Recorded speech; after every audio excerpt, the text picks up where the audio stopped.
إلا الله وحده لا شريك له وأشهد أن سيدنا محمدا عبده ورسوله اللهم صل وسلم على سيدنا محمد أشرف الأنبياء والمرسلين وعلى آله وأصحابه ومن تبعهم بإحسان إلى يوم الدين سبحانك لا علم لنا إلا ما علمتنا إنك أنت العليم الحكيم رب اشرح لي صدري ويسر لي أمري واحلل عقدة من لساني يفقهوا قولي اللهم أرنا الحق حقا وارزقنا اتباعه وأرنا الباطل باطلا وارزقنا اجتنابه ربنا افتح بيننا وبين قومنا بالحق وأنت خير الفاتحين يسملكان الفضيل Tuan-Tuan Imam, Tuan-Tuan Bilal, Tuan Nazir, Timbalan Nazir, pegawai-pegawai dan ahli-ahli yang kuasa masjid, tuan-tuan guru, para alim ulama, tuan-tuan haji, tuan hajah, tuan-tuan puan hadirin-hadirat yang dirahmati oleh Allah SWT. Alhamdulillah kita bertemu lagi pada pagi ini dalam suasana menghampiri hari wukuf di Arafah. Dalam masa 2 hari lagi di Mekah pun tahun ni wukufnya hari Selasa juga katanya. Ya. Saya ada seorang sahabat yang uruskan badan haji tu, badan haji dan korban di Mekah tu, dia kata hari Selasa wukufnya. Jarang sama-sama serentak sini dengan sana. Biasanya sana sehari lebih dulu. Tahun ni sama pula. Alhamdulillah. Jadi ambil kesempatan lah waktu wukuf ni. Waktu wukuf ni kalau sana 12.30 tengah hari kata gitu, sini pukul 5.30 petang. Jadi banyakkan doa waktu wukuf tu. Dia lebih kurang 5 jam setengah atau 6 jam. Ya. Waktu wukuf ni maknanya yang paling afdal lah, yang dikatakan pintu langit terbuka ialah masuk waktu wukuf sampai tenggelam matahari. Itu waktu yang paling afdal untuk kita doa. Kalau di sini ni maknanya pukul 5.30 sampai pukul 11.30 malam ya. Lebih kurang macam tu lah. Lebih kurang 6 jam, 11.30 malam. Tapi kita sibuk nak tombangkan lembu aja. Tarik lembu, tambat lembu, jaga lembu, macam mana tuan-tuan? Agak-agak sikit-sikit lah. Di-prepare lah, masa kita tak sempat langsung kan. Ya. Itu saat mustajab doa tu. Dan ada sebuah pintu langit terbuka masa itu. Jadi kalau pintu langit terbuka, kabul doa kita. Apa yang penting doa untuk lepaskan dari azab kubur, lepaskan dari azab neraka. Itu yang paling penting. Di hidup ni sehari 2 je kita pergilah. Tak lama mana pun kan. Dah ada rumah tangga, dah ada kenderaan, dah ada, nak apa lagi? Nak pasang dapur lagi? Tak payahlah. Cikgu okey. Tapi pelajaran kita berkaitan dengan itu. Tapi tanggungjawab tu sebenarnya tanggungjawab, bukan nak pasang dapur banyak. Kalau dah jodoh tak apalah tuan-tuan. Ya. Sebab ada sahabat saya di mana di Shah Alam tu. Sebab ada buat kuliah sebulan sekali kat sana. Imam satu ni bercadang nak tambah lagi satu daripada sebelum PKP sampai sekarang tak jumpa calonnya. Tiba-tiba imam 2 pula, 3 pasang tuan. Yang senyap itu yang percaya tu. Ya. Dan korban ni satu ibadah yang memang dituntut, yang dikerjakan pada setiap tahun bagi mereka yang berkemampuan. Dia bukan akikah. Akikah ni seumur hidup sekali. Dah buat sekali cukuplah. Ya.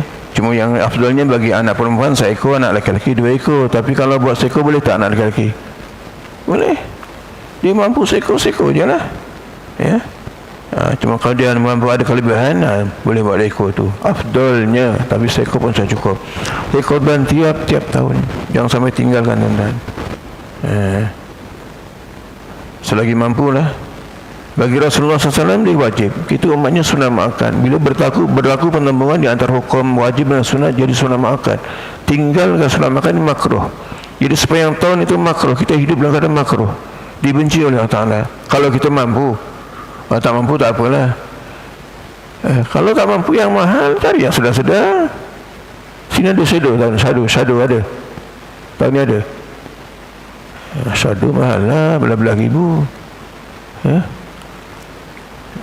Dia harga makin naik kan.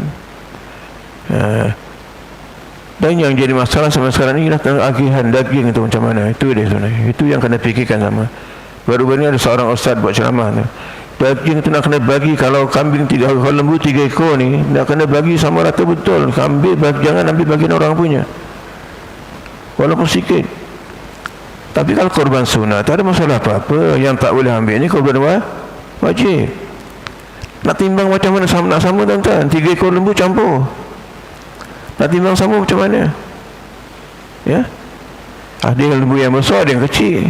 Yang besar tu besar je gitu, tak tahulah. Itu kalau tak berkumpulan tak apalah. Cuma jangan jadikan dia korban tu jadi wajib, dari sunat jadi wajib. Bila wajib maka jadi hak fakir miskin semua sekali.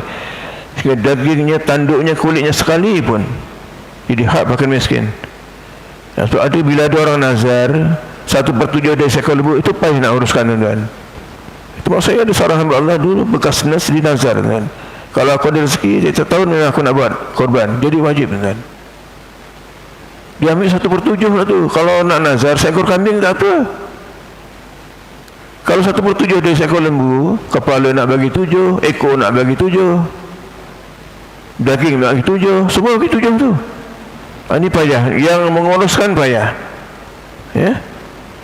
Jadi kalau nak nazar ni, bila seekor kambing, jangan 1/7 dari seekor lembu. Kalau seekor lembu je tak apa.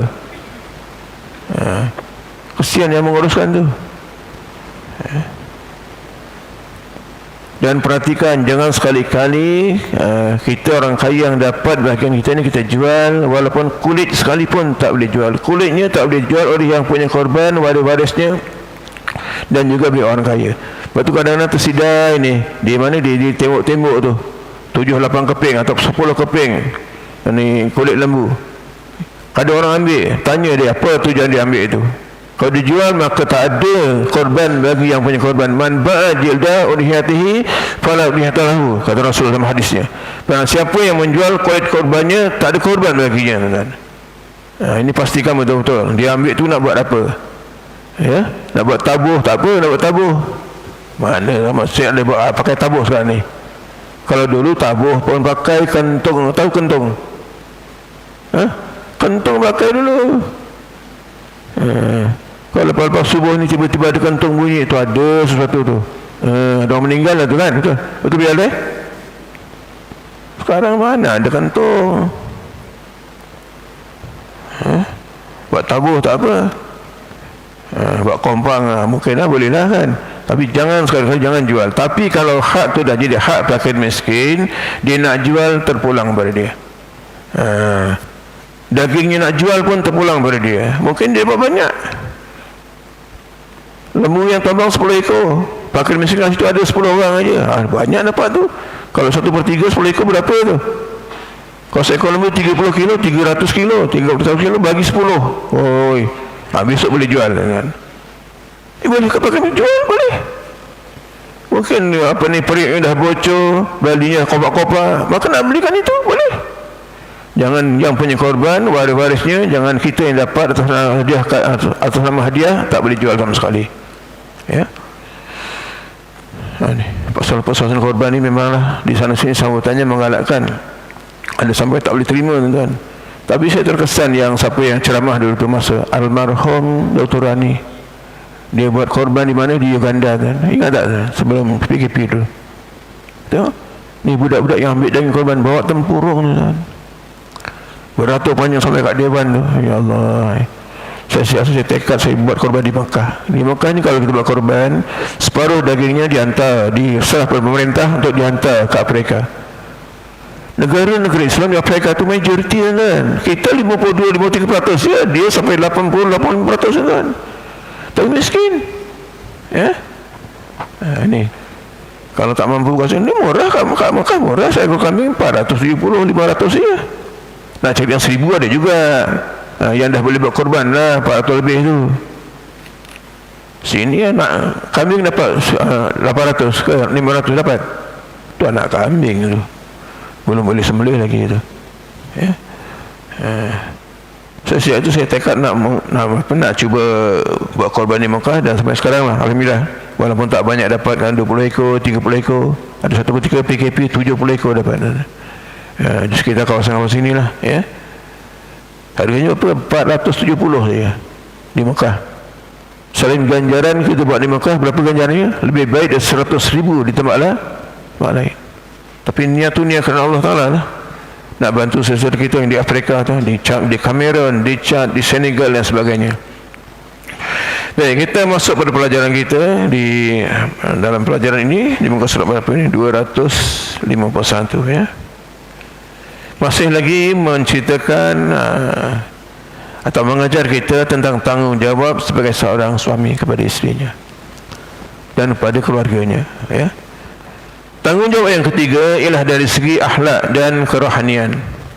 Ini tanggungjawab suami, mengajar isterinya dengan akhlak, dengan kerohanian. Sehingga kalau dia tak mampu ya, dia wajib mencari guru atau menyerahkan pada guru yang boleh mengajar tentang adab dan kerohanian tadi. Mencari ilmu agama itu wajib kalau dia tak mampu. Atau dia belajar balik rumah dia ajar isterinya. Tapi payah, isteri pandai pada kita lagi, nak ajar macam mana? Aku dah tahu ni, kata dia. Dah baca ni Ustaz Azhar Idrus punya ni, TikTok dia. Kita nak kata macam mana? Tak apalah kalau macam itu. Tuan-tuan nampak tak ustaz-ustaz kita yang dulu ni, Ustaz Nasuha arwahnya, tengok dia kalau ke mana-mana bawa isterinya, tuan-tuan. Mungkin dia tak nak mengajar kat rumah, dia ajar masa dia kuliah itu, isterinya dengar. Itu yang kelas tu. Sekarang ada ustaz bawa isteri tak? Adalah seorang dua adalah kan, tak ramai kan ya. Baik ya, mengajar isteri supaya antara kewajipan yang paling penting dari segi akhlak dan kerohanian ini ialah sebagaimana berikut. Yang pertama, mengajar isteri supaya taatkan suami. Kerana isteri yang mendahaki suami dilaknat dan dikutuk oleh Allah Subhanahu Wa Taala. Jadi isteri dengar, ini bukan cerita kosong. Ini cerita ni kisah-kisah yang disebut dalam hadis Nabi SAW. Jangan sekali-kali mendahaki suami. Kalau anak tu, syurga anak tu di bawah telapak kaki ibu, syurga isteri di bawah telapak kaki suami. Selagi suami tidak menyuruh kepada kemaksiatan. Suami suruh pula masuk pertandingan Ratu Cantik pula, pertandingan menyanyi pula, tak payahlah. La ta'ati li makhluki bi maksiatillah. Tidak ada ketaatan bagi makhluk dalam masa sama kita bermaksiat dengan Allah. Ada. Ya. Hadis riwayat daripada Abu Hurairah radhiyallahu anhu dari Nabi SAW bersabda, "Idza da'a ar-rajulu imra'atahu ila firashihi fa abat an taji'a fa bata ghadban la'anatha al-malaikatu hatta tusbiha." Artinya apabila suami mengajak isterinya ke tempat tidur, tiba-tiba dia enggan, maka suami marah terhadap keengganan isterinya itu, dilaknat oleh malaikat sehingga sampai subuh, sampai pagi, tuan-tuan. Sekiranya tidak ada keunsuran apa-apa lah, dia tolak, diajak dia tolak. Maknanya derhaka itu, dilaknat oleh malaikat sampai subuh, sepanjang malam itu tidurnya dalam keadaan dilaknat oleh malaikat. Tapi kalau ada unsur tak apalah, suami pun nak kena timbang rasa juga, nak kena faham juga. Kawan tu letih, penat, kan kerja rumah daripada bangun pagi sampai nak tidur malam, nak lain pula suami pula. Suami pula ndak aja. Ya, kan toleransi lah, timbang rasa lah. Waktu kerja rumah sepatutnya bantulah. Terutama isteri yang bekerja, tengok, isteri bekerja, tengok, balik rumah dah sampai dah kena masak lagi, siapkan baju nak gosok lagi. Allah, si suami goyang kaki pula tu, macam mana ya? Rumah tangga ni kerjasama di antara pasangan suami isteri.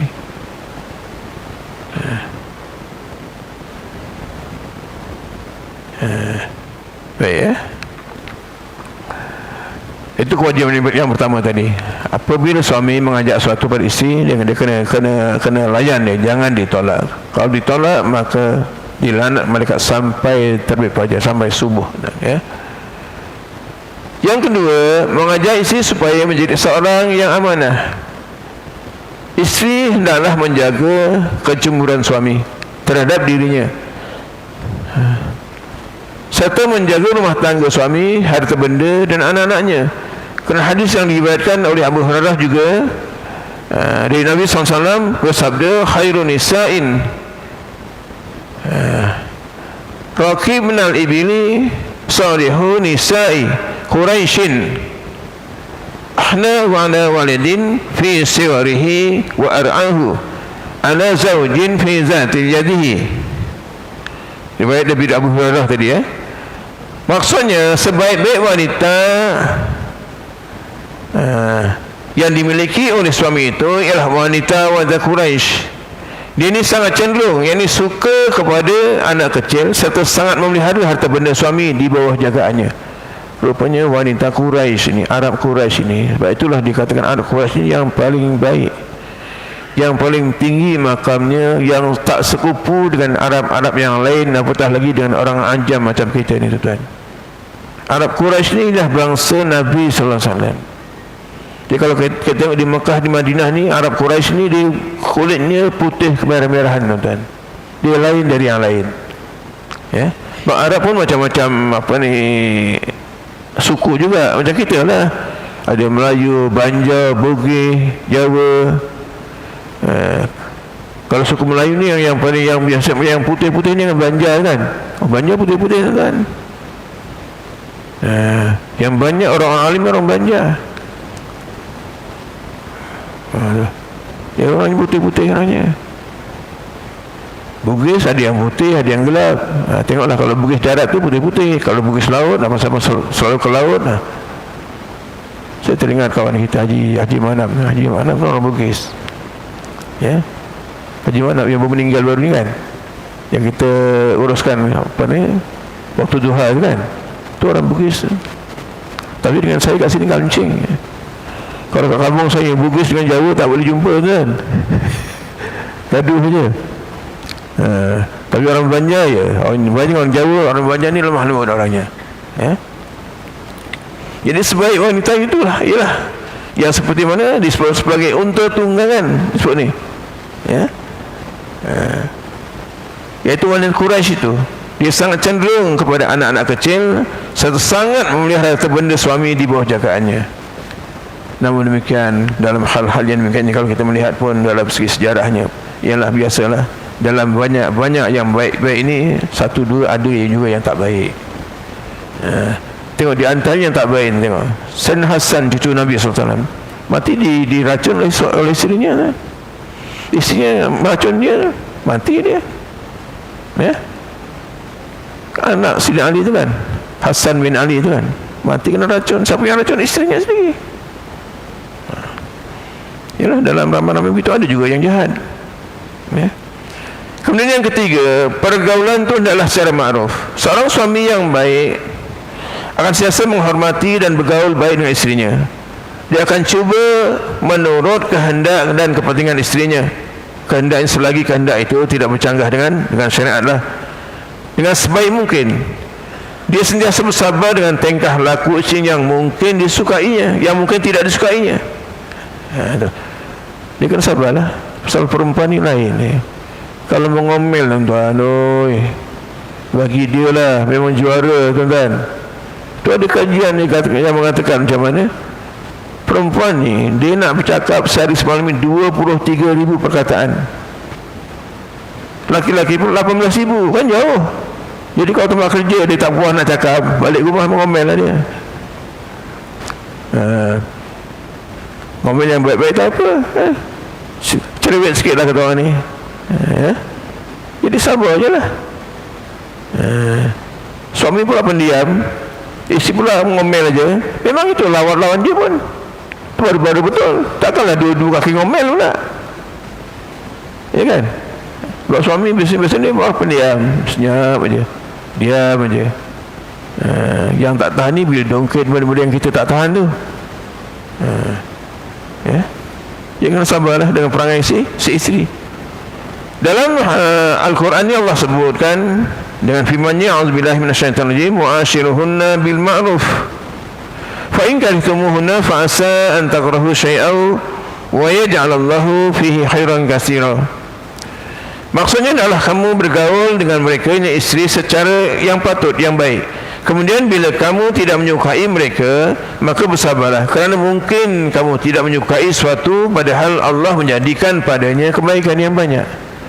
Kadang-kadang tak suka suatu, tapi dalam masa yang sama itu, dalam tak suka itu, Allah menjadikan kebaikan yang banyak. Ya, kepada siapa? Kepada isteri, kadang-kadang kepada anak-anak. Tengoklah contohlah, kita dah siap-siap nak pergi balik kampung, kereta dah start dah, barang-barang semua dah masuk. Tiba-tiba salah seorang anak tu, ya tunggu kejap ya, nak pergi bilik air, sakit perut. Ini ada hikmah di sebalik itu, tuan-tuan. Rupa-rupanya kita jalan-jalan dalam suami ini, ada tempat tu berlaku pelanggaran, kemalangan. Itu Allah nak elakkan kita dari kemalangan tadi. Ya, jangan terus marah anak, dah siap-siap pula nak buang air pula. Itu ada hikmah sebab itu. Kita tak tahu, Allah lebih tahu. Sebab tu doa jangan lupa. Doa jangan lupa. Nak jalan jauh ni, panjang-panjangkan doa sikit. Okay? Ada satu pengajaran yang boleh kita amalkan. Bila nak keluar rumah, selain daripada doa naik kenderaan itu, kita baca bismillahirrahmanirrahim, la yadurru ma'asmihi syai'un fil ardi wala fis sama' wa huwa samiul alim. Baca 3 kali. Siang 3 kali, malam 3 kali. Malam ni bila? Lepas maghrib. Siang ni bila? Lepas subuh. Bermakna kita balik ni kan kena bacanya tu kan. Baca 3 kali tu kan. Jadi sepanjang siang itu, insyaAllah Allah pelihara kita daripada terlibat dengan apa-apa juga jenis musibah. Macam amal tak amal je lah. Ilmu ada, amal tak ada, rugilah kita. Ya, tak, kadang-kadang kita cermat, orang langgar kita. Kenapa simpang 4 banyak ni? Simpang 3, simpang 4 ni banyak. Simpang 3 boleh selamat sikit, simpang 4 bahaya tuan-tuan. Ini pun nasib baik ada bonggol tu. Kalau ada bonggol ni okey lah nampaknya. Bonggol tu kan, di empat tempat tu kan. Kalau tak ada bonggol, tengok sana tu, yang jalan apa, jalan kempas tu, nak beli jalan kerayung tu selalu berlaku kemalangan tu. Jadi dengan baca doa dengan nama Allah, tidak memberi mudarat yang di langit ke atau yang di bumi. Itu doanya tadi tu. Ya, amalkanlah tu. Seterusnya, yang keempat, mendapat bimbingan dari suami. Isteri berhak menerima bimbingan dari suami dan tunjuk ajar serta nasihat darinya. Dia juga berhak mendapat contoh akhlak yang terbunyi dari suaminya. Jadi suami nak jadi juga suami yang baiklah, yang soleh, yang akhlaknya mulia. Allah, ya. Jangan mengharapkan isteri kita, anak kita jadi orang baik, yang berakhlak mulia, tapi kita tak menunjukkan contoh. Kita tunjukkan contoh dulu lah. Ada, saya teringat ni Ustaz Amir Dato' Sekolah Jemaah ni, tengok masih terdapat sekarang ini ibu-ibu yang ambil anak-anaknya di sekolah agama, anaknya bertudung litub, ibunya tak bertudung. Ya, maknya tak pakai tudung, anaknya pakai tudung sekolah agama. Kemudian tengok, naik motor pula tu, tak pakai seluar panjang, pakai kain atas singkap lah tuan-tuan. Tu tuan-tuan tengok macam mana tu. Tapi biasanya kalau orang ni datang pengajian, dengar pengajian, insyaAllah, ni benda yang tanda datang pengajian ni. Ya, jadi nak jadikan anak tu anak yang soleh, anak yang solehah, kita jadikan contoh dulu kepada mereka ini. Macam mana ada 2 kisah yang sama, lebih kurang sama. Pertama, Abu Ja'far tu kan, namanya Abu Ja'far. Itu yang akhirnya menjadi bapa kepada Syekh Abdul Qadir Jalani. Yang keduanya, bapa kepada Imam Hanafi. Ceritanya sama tuan-tuan. Imam Hanafi, siapa nama Imam Hanafi? Cikgu boleh jawab tak agak-agak? Imam Hanafi siapa nama dia? Siapa yang boleh jawab? Imam Hanafi itu siapa namanya tuan?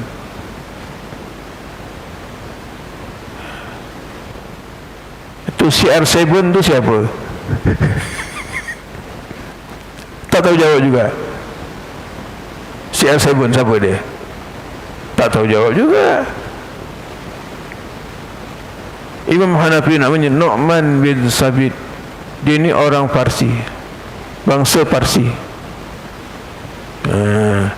Ya, kita ni sama dengan Syekh Abdul Jalani punya bapa tu. Satu hari ya, lepas subuh ni, tengok masa itu malam hujan lebat, maka lepas subuh dia pergi ke sungai, duduk di tepi sungai itu, nampak banyak buah-buah apple sedang dihanyutkan oleh air sungai. Waktu terasa perutnya lapar, dia ambil satu, turun ambil satu kan, baru dimakannya separuh. Maka teringat dia, ini siapa punya hak ni, tiba-tiba aku makan ni. Kalau yang punya hak tak halal, macam mana aku nak jawab di akhirat besok? Masya Allah tuan-tuan.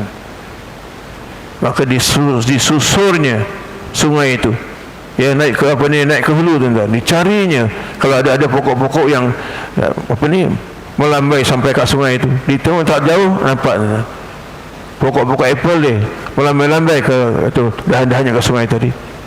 Disamakan dengan itu, biji yang dimakan separuh, tinggal separuh tu disamakan, sama tuan-tuan. Dicari, di jauhan ada sebuah rumah, jumpa dengan tuan rumah itu, minta halal kerana dimakan separuh, minta halal. Tuan rumah tak bagi halal.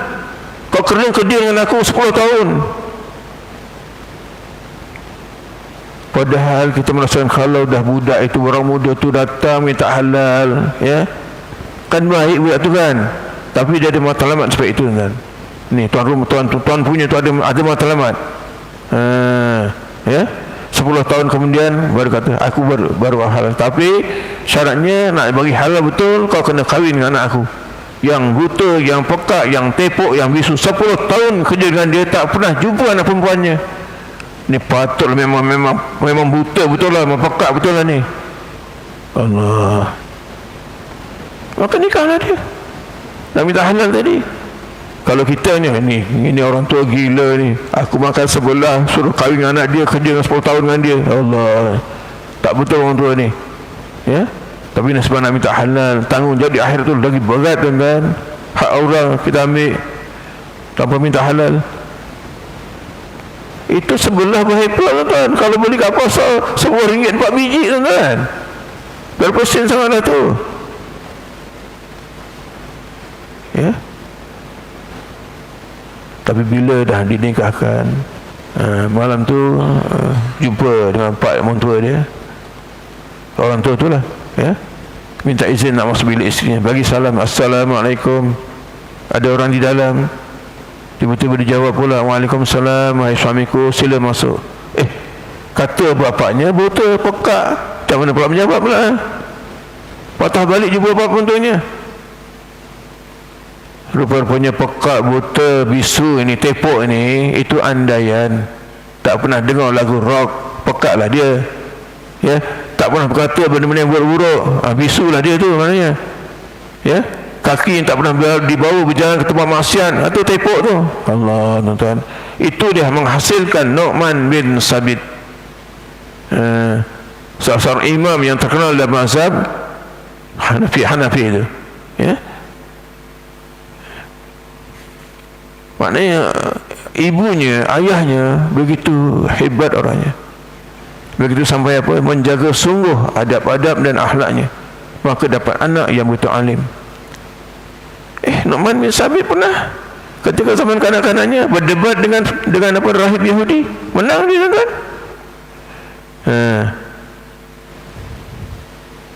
Kisahnya bagaimana? Tak cerita lagi, boleh cerita lagi. Ini kita dapat ni dari lisan guru-guru kita, dan juga cerita ini daripada kitab-kitab lama yang kita baca. Semasa itu ulama-ulama Islam yang berdebat dengan rahib-rahib Yahudi semua kalah belaka.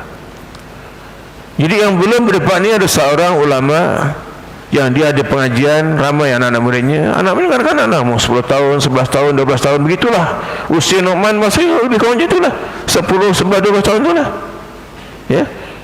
Jadi kebetulan pagi itu dia pengajian, malam tu dia mimpi, dan mimpi itu diceritakan pada anak muridnya. Wahai anak muridku, malam tadi aku bermimpi, ya, aku mimpi berada di padang tandus kan, yang kering kontang.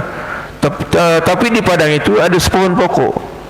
Pokok ini juga dah dahan tak ada dah, daun-daun tak ada dah. Tiba-tiba keluar dari pokok itu seekor anak harimau. Ya. Cuba takbirkan mimpi. Siapa yang boleh takbirkan mimpi? Tengok, guru tanya murid, siapa boleh takbirkan mimpi? Maka bangun, wahai tu guru, beri izin saya untuk mentakbirkan mimpi tuan guru. Ni Nu'man bin Sabit ni. Silakan wahai anak muridku. Lalu takbir. Padang yang tandus tu, kata Nu'man bin Sabit, padang yang tandus tu ibaratnya ulama Islam semua dah habis kena tibai di rahib Yahudi. Pokok yang sebatang itu tuan guru lah, dan anak harimau yang keluar dari pokok itu saya. Biar saya tuan guru yang berdebat dengan rahib Yahudi itu. Tengok tuan-tuan, nak kata ulama dulu tak ada ilmu, pakai mazhab-mazhab Rasulullah, mazhab apa? Ini apa cerita ni? Rasul sembahyang pakai mazhab apa? Kan pelik. Masa zaman Rasul mana ada mazhab? Rasulullah pakai mazhab Jibril lah. Jibril pakai mazhab Allah Ta'ala lah. Ya kan? Itu buat dipertikaikan pula. Dibawa sekarang ini. Allah, satu pertanyaan yang bodoh. Maka sampai masanya diadakan debat tu di masjid. Ferdi Yahudi datang dengan bangganya, dengan sombongnya. Mana dia ulama Islam yang tinggal nak debat? Silakan. Dia pun naik atas mimbar. Maka angkat tangan ni, Nu'man bin Sabit angkat tangan, saya tuan sebagai wakil pada guru saya. Dalam hati Yahudi tadi, ini budak ni senang-senang nak makan punya ni, sap-sap soy lah kata orang sekarang ni, mudah aja. Maka ditanya 3 perkara. Ni macam kita Piramli pula ni, nujum 4 belalang ya. Itu 5 kan, ini 3. Yang pertama dia tanya apa? Tiap-tiap yang wujud itu ada awal, ada akhirnya. Allah itu wujud. Bagaimana katakan ada awal, ada akhirnya atau tidak? Cuba tuan-tuan jawab. Aku belanja nasi Arab lah tengah hari ni. Kalau boleh jawab. Boleh jawab tak? Tiap-tiap yang wujud itu ada awal, ada akhirnya. Allah itu wujud. Adakah Allah tak ada awal akhirnya? Maka Nu'man tadi menjawab, tuan tak payah tanya tentang Allah Ta'ala, saya nak tanya diri tuan sendiri. Tuan-tuan ada berapa jari? 5 jari sebelah tangan. Mana yang dulu wujud? Mana yang kemudian wujud? Ada tak? Tahu tak kita? Tak tahu kan? Tak tahu. 1-0 dah. Menang ni dah. Baik, pertanyaan kali yang kedua, aku nak tanya kamu ni, ya, tiap-tiap yang wujud itu bertempat. Di mana tempatnya Allah? Di mana tempatnya Allah Ta'ala? Boleh jawab tuan? Siapa yang boleh jawab?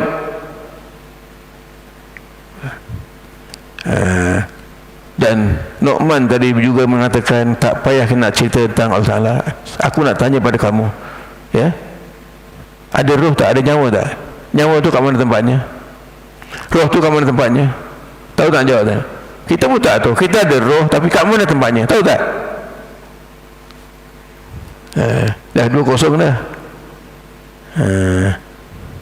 2-0 dah. Dan pertanyaan ketiga, tiap-tiap suatu yang berlaku itu perbuatan Allah Ta'ala, af'al Allah Ta'ala. Sekarang ni Allah sedang buat apa? Sekarang ini Allah sedang buat apa? Tak jawab macam mana tuan-tuan kalau tak mengaji? Begini tuan, jawab Nu'man bin Sabit, begini tuan, sepatutnya orang yang bertanya duduk bawah, yang menjawab naik atas. Sekarang tuan kena turun bawah, saya naik atas. Tukar tempat lah. Maka baru saya jawab, sekarang ini Allah sedang buat kerja, yang salah batil turun bawah, yang benar naik atas. Itu kerja Allah Ta'ala. Menang ni tuan, 3-0. Ini tengok, walaupun zaman tu zaman kanak-kanaknya, tapi cerdik dah, memang cukup cerdik dah. Lepas tu ulama' dulu, imam masa yang 4 memang cerdik belaka, ya. Imam Syafi'i pun dia kata umur 6 tahun atau 7 tahun dah hafal Quran. Dan selepas hafal Quran, dia tak kosong-kosong itu aja. Tiap sehari semalam sekurang-kurangnya sekali baca khatam. Ramadan 2 kali khatam. Macam mana kita nak fikirkan tentang 2 kali boleh khatam sehari semalam? Masya Allah, ini orang-orang hebat. Sebab tidurnya tidur mata je, dia tak tidur dengan hati sekali. Kita tidur dengan hati kita sekali, mata tidur, hati tidur. Ya. Okey, habis sikit lagi ni ya. Yang keempat ni habiskan ni. Jadi suami kena memberikan bimbingan, tunjuk ajar kepada isteri, ya, serta nasihat darinya. Dia juga berhak mendapat contoh akhlak yang terpuji dari suaminya, si isteri tadi. Sebagaimana hadis yang diriwayatkan oleh Abu Hurairah radhiyallahu anhu dari Nabi SAW, sabda, "Man kana yu'minu billahi wal yawmil akhir fala yuzi jarahu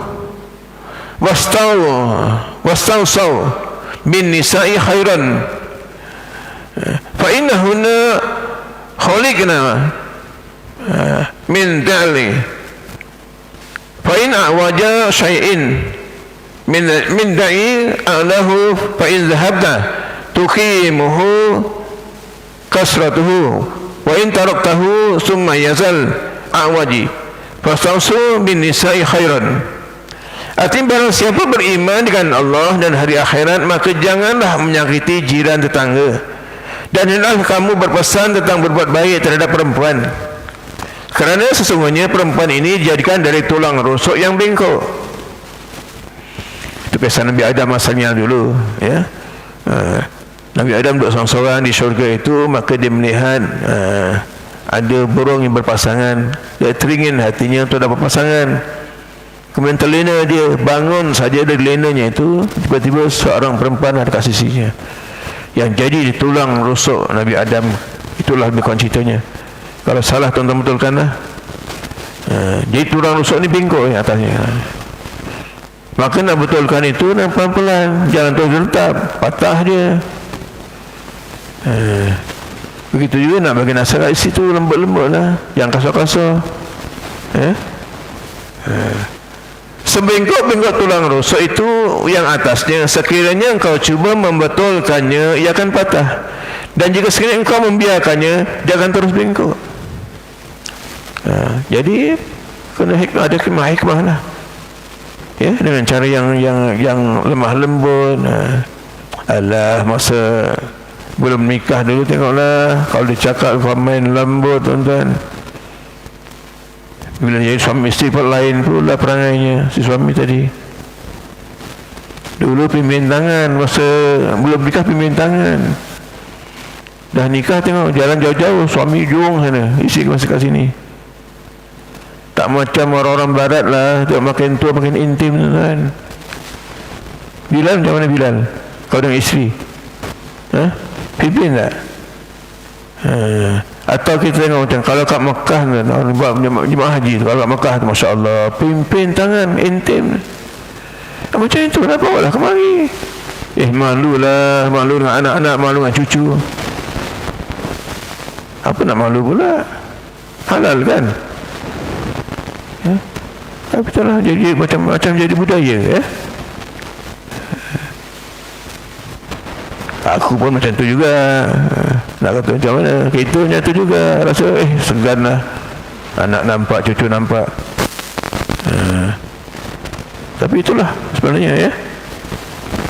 Oleh itu, maka engkau sentiasa berpesan tentang berbuat baik kepada perempuan. Perempuan maksudnya isterinya lah, jangan yang lain pula. Ya, dengan isterinya lah. Dia mudah-mudahan rumah tangga yang kita bina itu kekal dunia sampai akhirat. Jangan doa-doa yang bukan-bukan pula. Doa nak sampai jannah tapi perangainya lain pula. Kan banyak sangat macam itu. Bila pasangan tu dah nikah, buat majlis tengok, minta imam doa yang baik-baik kalau boleh sama syurga. Tapi perangai itu kena jagalah. Akhlak kena jagalah. Ya. Memanglah jodoh kita tu selagi tak bercerai sampai mati, insya-Allah kat syurga bertemu. Sebaik-baiknya kalau isteri tu baik orangnya, ya, mulia akhlaknya, suami pun jatuh juga, insya-Allah bertemu kat sana. Kalau dua-dua masuk syurga lah. Kalau baik-baik ni insya-Allah lah. Tak kira lah syurga mana. Ya. Kalau paling bawah pun tak apa. Tapi kadang-kadang ada orang minta syurga Firdaus. Syurga Firdaus ni untuk apa tuan-tuan? Tu orang Nabi-Nabi Rasul-Rasul, kita siapa? Tu kadang-kadang pelik pula, minta sampai syurga Firdaus. Ya, jadi masuk ke syurga apa? Kira untung dah, alhamdulillah dah tu. Ya. Ada satu lagi, kalau boleh kita ambil banyak lagi sebenarnya. Ada 6-7 perkara lagi. Ya. Yang kelima, keenam, ketujuh ada lagi tuan-tuan. Jadi untuk hari ini rasanya setakat itu sajalah. Jadi kepada tuan-tuan yang berpuasa daripada 1 hari bulan Zulhijjah sampai hari ini, tahniahlah. Kepada yang tak mampu nak puasa berturut-turut, itu kurang-kurangnya ambillah hari-hari yang penting. Ya. Besok contohnya, besok tu 8 hari bulan, hari Tarwiyah. Dan 9 tu jangan tinggal. 9 tu hari Arafah, hari Selasa. Jadi kalau tak dapat yang berturut-turut, kurang-kurangnya ambillah Isnin, Khamis, besok pun Isnin juga. Dan seterusnya 9 hari bulan Zulhijjah itu hari Arafah. Itu puasa sunat yang paling tinggi martabatnya dibandingkan puasa sunat yang lain. Ya. Kalau hari ini 7 hari bulan ya. 7 kan. Jadi kalau kita mampu yang lepas tu Isnin, Khamis, ya. Besok Isnin juga. Tapi jangan tunggalkan Jumaat. Dia kalau tunggalkan Jumaat, dia hukumnya makruh. Tunggalkan Jumaat saja. Dia kena kaitkan dengan hari pada Sabtu atau hari sebelumnya, hari Khamis. Tapi kalau hari itu memang hari yang disebut sebagai 9 yang awal daripada bulan Zulhijjah, tak kira Jumaat tunggalkan pun tak apa. Cuma khilafiah lah. Ya. Cuma saya pesan 9 ribuan tu jangan tinggal lah. Kalau tak mampu yang lain-lain, 9 tu jangan tinggal. Dan jangan pula 9 pula buat majlis walimah. Ini apa kerja pula 9 bulan buat majlis walimah? Ada. Bukan sini atau tempat lain lah. 9 hari bulan Zulhijjah, hari yang disuruh puasa sunat, dia buat majlis walimah tuan-tuan. Bila datang tak? Datang je. Makan macam mana? Tu fikir sini. Ya. Ya, setahun sekali je, bukan 2-3 kali. Tengok. Bagi mereka-mereka yang berada di padang Arafah cukup beruntung kan? Dapat doa maghfirah Rasulullah. Waktu wukuf tu dapat doa maghfirah, keampunan Rasulullah kan? Dia ada 2 golongan yang dapat doa maghfirah ni. Pertama, 9 hari bulan Zulhijjah berada di padang Arafah. Yang kedua, muazzin. Ni Haji Sumaidi, ni Haji Harun Nizam ni, doa maghfirah Rasulullah. Untungnya tuan-tuan, bertuahnya. Jangan letak jawatan pula, nak jadi penyanyi pula. Sebab ada orang-orang yang ditawarkan jadi jawatan Bilal, tak mau dia, nak jadi penyanyi.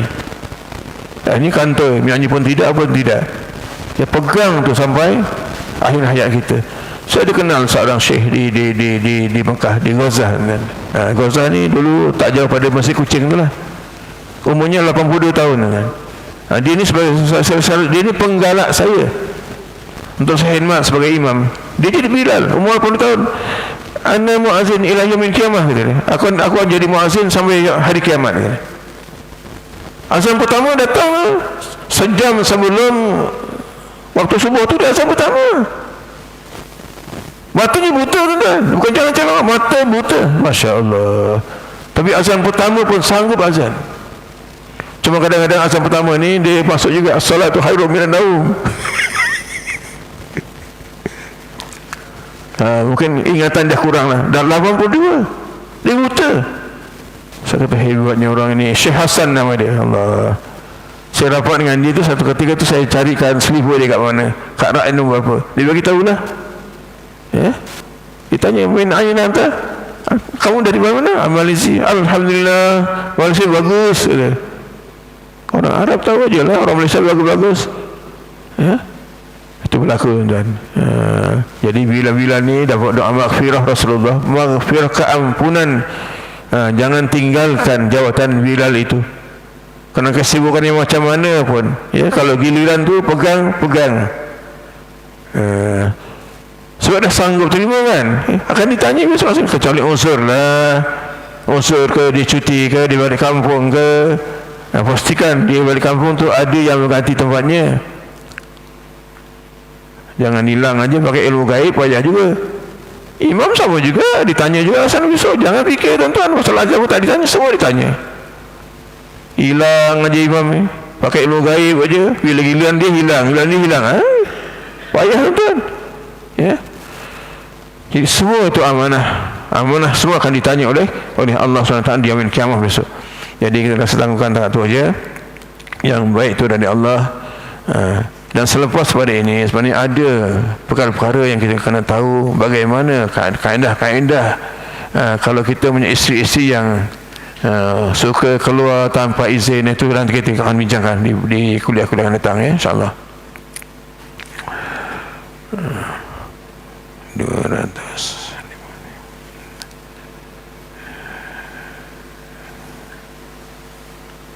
Bismillahirrahmanirrahim. Alhamdulillah. Wassalatu wassalamu ala asyrafil anbiya'i wal mursalin wa ala alihi wa sahbihi ajma'in. اللهم اغفر لنا ذنوبنا ولآبائنا ولأمهاتنا ولإخواننا ولأخواتنا ولأزواجنا ولأهلنا ولأهل بيتنا ولأجدادنا ولجداتنا ولأستاذنا ولمشايخنا ولمعلمينا ولجميع المسلمين والمسلمات والمؤمنين والمؤمنات الأحياء منهم والأموات برحمتك يا أرحم الراحمين. اللهم أعنا على ذكرك وشكرك وحسن عبادتك. اللهم إنا نسألك الهدى والتقى والعفاف والغنى ya Allah. Padamu tetapkan iman Islam kami dunia dan akhirat kelak ya Allah. Janganlah kau palingkan hati kami setelah kau memberi penuh hidayah kepada kami, kekalan iman kami, akidah kami dan akidah Ahlussunnah wal Jamaah mengikuti jalan Rasulullah sallallahu alaihi wasallam, para sahabat, tabi'in hinggalah yaumil kiamah kelak ya Allah. Ya Allah, kami berlindung denganmu daripada azab kuburmu ya Allah. Kami berlindung denganmu dari azab kuburmu dan jauhkan kami daripada neraka ya Allah. Jauhkan kami daripada neraka ya Allah. Jauhkan kami daripada neraka ya Allah. Fasihkan lidah kami di saat akhir kehidupan kami di muka bumi. Menit mudah kami mengucapkan kalimah tauhid, kalimah la ilaha illallah. Selamatkan kami dari fitnah kehidupan dan kematian dan fitnah al-masih dajjal. ربنا ظلمنا أنفسنا وإن لم تغفر لنا وترحمنا لنكونن من الخاسرين. ربنا آتنا في الدنيا حسنة وفي الآخرة حسنة وقنا عذاب النار. صلى الله على سيدنا محمد النبي الأمي وعلى آله وصحبه أجمعين والحمد لله رب العالمين. سبحانك اللهم وبحمدك أشهد أن لا إله إلا أنت أستغفرك وأتوب إليك. بسم الله الرحمن الرحيم. العصر إن الإنسان لفي خسر إلا الذين آمنوا وعملوا الصالحات وتواصوا بالحق وتواصوا بالصبر. صدق الله العظيم. Yang baik itu dari Allah. Kalau ada kesilapan, kesalahan itu dari saya mohon maaf. Wabillahi taufiq wal hidayah. Wassalamualaikum warahmatullahi wabarakatuh.